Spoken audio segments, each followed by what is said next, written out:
Mr. Knopp, Executive Officer's Report, file item number 4. Okay, speaking of pots of gold, we had talked at previous council meetings briefly about the Delta Stewardship Council's budget and had let you know that there were going to be some short-term shortfalls in that budget. And the governor's budget came out on January 9th, and there were no surprises in that budget.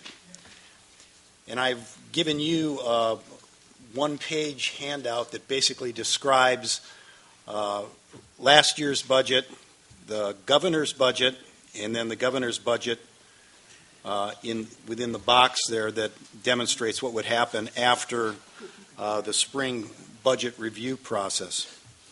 In the governor's budget, well, here, for the audience that can't see this, by the way, the numbers are our last year's budget was $18 million. The governor's budget is $11.5 million. And then after adjustment, it would go up again to $16.9 million. There's a consequence, of course, for the budget going down in that we have unfunded people. But the governor in his budget package said the resources necessary to oversee and implement the plan will be evaluated during the spring budget process. So we have every expectation that, in fact, most of the shortfall that occurs will be made up at the spring review process. If you look at the numbers, by the way, a lot of this occurs in reimbursables, and basically we can shift some of that money back into reimbursables, a small portion, and also a small portion in the general fund. At the same time, we're reducing our reliance on consultants because the plan is winding down. So fundamentally, what this means is that we have a fairly steady state budget off into the foreseeable future. Well, the argument is we hope to have a steady budget into the future. It is not legally guaranteed. I like the optimistic perspective, but you're right. Well, this is a good starting point for our budget discussion. Members haven't had a chance to review it, but just a couple suggestions. You cannot tell from this document a couple things that strike me. Of all the money we've spent in this process, from the entity that existed before us, CalFed, Bay Delta, up to present time, about 60% of all the money we spent is for science or science-related projects. You would not know that from this budget. And I think that's pretty important because the legislature is always demanding the science and science-related activities. So one of the things that I think it's important for you to do is not just categorize a budget based on sources of money, but on programmatic activities. That's always somehow that gets put aside because we get lost in the details of the budget. The other thing is, this doesn't show the fact that by and large the legislature and state government in general have used bond issues for much of the short-term expenditures and for the scientific work that they've been interested in. And the bond funds are only infrequently authorized. You'll get a bond every 5 to 7 years or something like that. But the money then flows for a certain period of time. So what you don't get out of this is any sense about how essential bond or special fund payment of science is in this process. The next thing you don't get is the feature, the budget fights in California are about general fund spending, not exclusively, but mostly. And the general fund for the Stewardship Council is, it's $5 to $6 million kind of generally over time. By the way, that's been declining, I believe, since CalFed Bay Delta was abolished.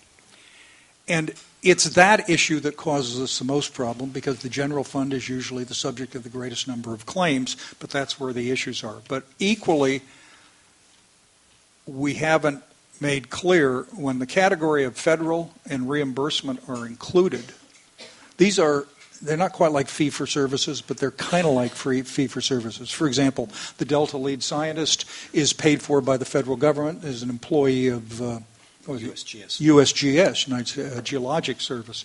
The same thing is true about reimbursements. We're asked by federal agencies, state agencies to do studies, have review panels. You just lose the flavor. So the notion of programmatic and function descriptions of the budget seems to me to be as important as simply money sources. And I would commend that for your attention. Not that this isn't good, it is, but it wouldn't help anybody either in the Department of Finance or in the legislature or the governor's office understand what we do.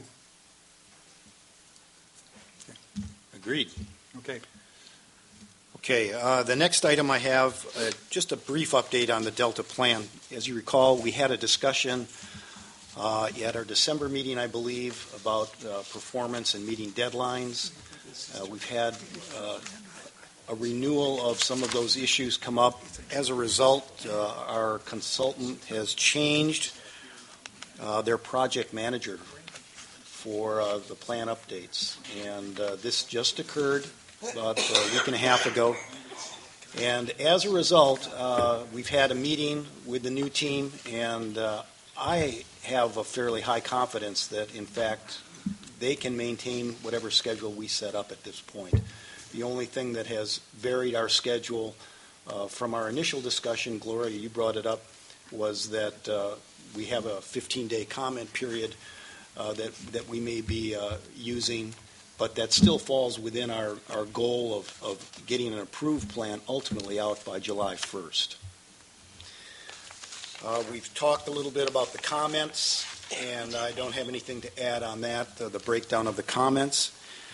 But some other things that we've been working on and that we've talked about before is the implementation committee. And here again, we've had some discussions, great discussions actually, with the Department of Water Resources, with their BDCP. There seems to be a lot of parallel structure, but in fact, you've got the Delta plan, which is the overarching broad perspective on many different projects that are ongoing or will be ongoing in the Delta, and then BDCP are the Habitat Conservation Plan, basically specific projects which are extremely important, but they're a subset of the much broader picture. And I think within that vein, the implementation committee will be dealing with a lot of the issues of the Delta plan, of how we implement that. I'm sure there'll be a great deal of interface with their implementation office, implementing the rules and regulations that they're developing for recovering endangered species.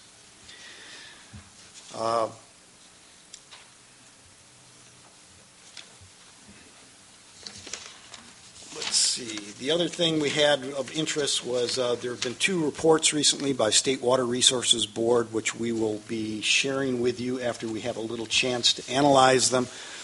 One is a report looking at the San Joaquin River, looking at flows and water quality. And that, again, we'll get to talk about at our March 29th meeting. And the other one is a summary of recent workshops looking at flow standards in the Delta, and there were 3 meetings held by the State Water Resources Control Board. They just put out a summary of that, talking about areas of agreement, areas of disagreement, and key uncertainties. And so it's an exciting report. We're looking forward to analyzing that and getting back with you. And lastly, I told you about some hires that we were anticipating, and one is a deputy for science and a deputy director for planning. Both those positions were very nearly finished with doing interviews. We would expect to be able to make a selection hopefully within about a week. We have one more interview to do, and then we can wrap that up. And if you have any questions, that concludes my remarks. Members, just one other note. Our meeting started at 9:30, so we were not able to listen to the full governor's State of the State speech, but I've asked our staff to email the sections where he talked about water stuff. All I can tell you is the normal blogs are hyperventilating on the subject one way or the other, but you ought to read the actual words. So the staff will email that out today sometime. Okay.